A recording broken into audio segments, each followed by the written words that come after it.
Depuis la nuit des temps, la Bible sert de boussole morale à des millions d'âmes à travers le monde. Aujourd'hui, nous nous aventurons dans ces passages les plus sombres pour explorer des sujets souvent jugés tabous, les 7 péchés capitaux de la Bible. Des actes qui, selon les Écritures, conduisent à de graves et éternelles conséquences spirituelles. Ce que vous vous apprêtez à découvrir n'est pas pour les âmes sensibles.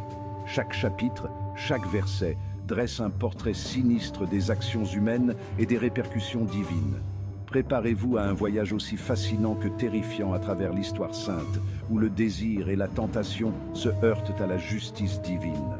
Restez avec nous et laissez-vous guider à travers ces récits ancestraux, où la morale et le châtiment se rencontrent dans des leçons intemporelles.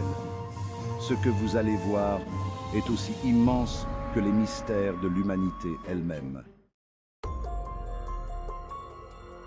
La luxure est souvent perçue comme un simple désir charnel, mais dans les pages sacrées de la Bible, elle est bien plus que cela.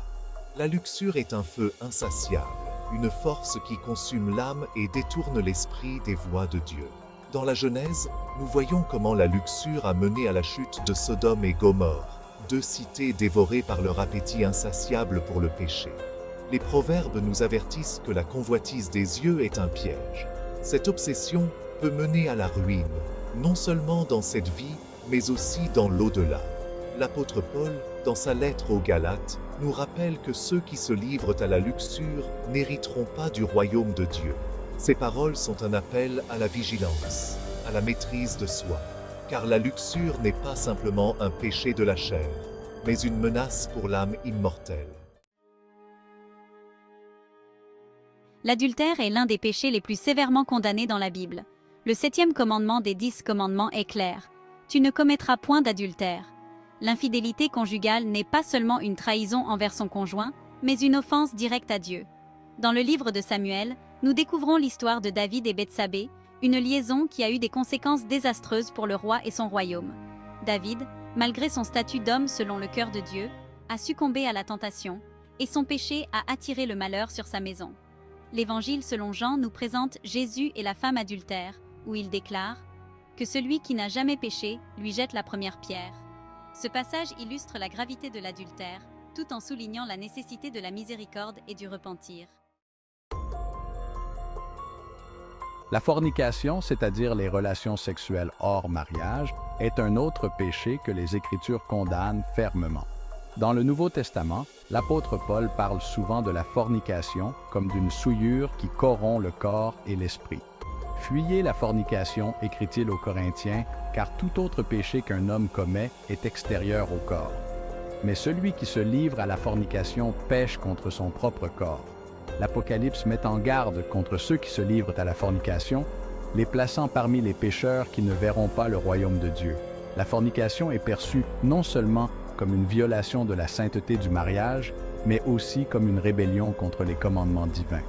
Les Écritures nous exhortent à vivre dans la pureté et la sanctification, à honorer nos corps comme des temples du Saint-Esprit, car céder à la fornication, c'est déshonorer cette sanctification.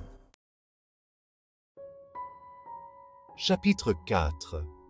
L'inceste figure parmi les péchés sexuels les plus abominables dans la Bible. Le Lévitique est explicite à ce sujet, énumérant les relations interdites et soulignant les conséquences terribles pour ceux qui commettent de tels actes. Tu ne découvriras point la nudité de ta proche parente, ordonne le texte, mettant en lumière les tabous stricts entourant ces relations. L'histoire de Lot et de ses filles, dans la Genèse, illustre les répercussions morales et sociales de l'inceste. Après la destruction de Sodome et Gomorrhe, les filles de Lot commettent un acte incestueux, pensant qu'il n'y a plus d'hommes pour perpétuer leur lignée. Cet acte est présenté comme une conséquence de l'isolement et du désespoir, mais il est néanmoins condamné. Les Écritures dénoncent l'inceste non seulement pour ses implications morales, mais aussi pour ses effets destructeurs sur les dynamiques familiales et sociales. L'inceste est perçu comme une violation grave de l'ordre divin et naturel. Chapitre 5. L'homosexualité. L'homosexualité est un sujet de controverse majeur, tant dans la société moderne que dans l'interprétation des Écritures. Dans le Lévitique, il est écrit « Tu ne coucheras point avec un homme comme on couche avec une femme. C'est une abomination. » Ce verset, parmi d'autres, a été au cœur de nombreux débats théologiques et éthiques. L'histoire de Sodome et Gomorrhe est souvent citée comme un exemple de la condamnation divine de l'homosexualité.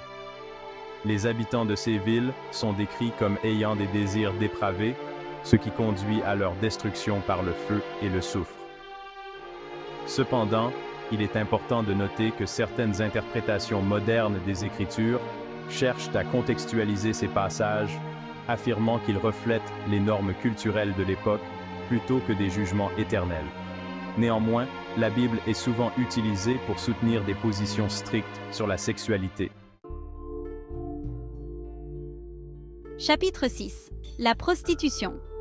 La prostitution est une autre forme de péché sexuel sévèrement condamnée dans la Bible. Dans le livre des Proverbes, la prostitution est décrite comme un piège mortel, une voie vers la perdition. La femme prostituée est un puits profond, avertit le texte, soulignant les dangers spirituels et physiques de cette pratique. L'histoire de Rahab, la prostituée de Jéricho, offre une perspective unique. Bien que Rahab soit une prostituée, elle joue un rôle crucial dans l'histoire d'Israël en aidant les espions israélites. Sa foi et ses actions lui valent la rédemption et une place dans la lignée de Jésus-Christ. Cependant, cette histoire ne minimise pas la gravité du péché de prostitution. Les Écritures utilisent souvent la prostitution comme une métaphore de l'infidélité spirituelle d'Israël envers Dieu, montrant à quel point cette pratique est perçue comme une trahison de la fidélité divine. Chapitre 7. Le viol. Le viol est l'un des actes les plus violents et condamnables mentionnés dans la Bible. Dans le Deutéronome, des lois strictes sont établies pour punir ceux qui commettent un tel acte, soulignant l'importance de la justice et de la protection des victimes.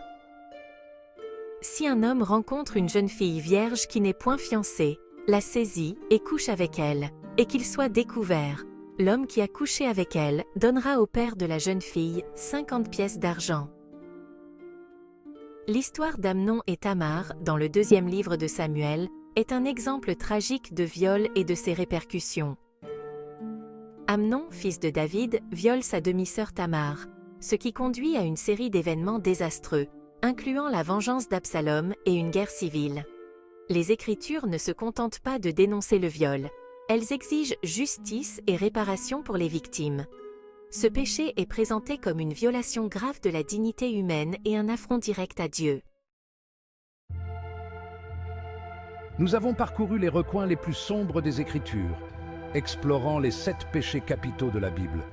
Ces récits, bien qu'anciens, résonnent encore aujourd'hui, nous rappelant les dangers du péché et les conséquences de nos actions.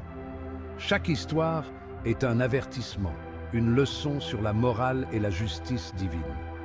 Si cette exploration vous a captivé, je vous invite à regarder notre vidéo complémentaire sur les miracles et les mystères de la Bible.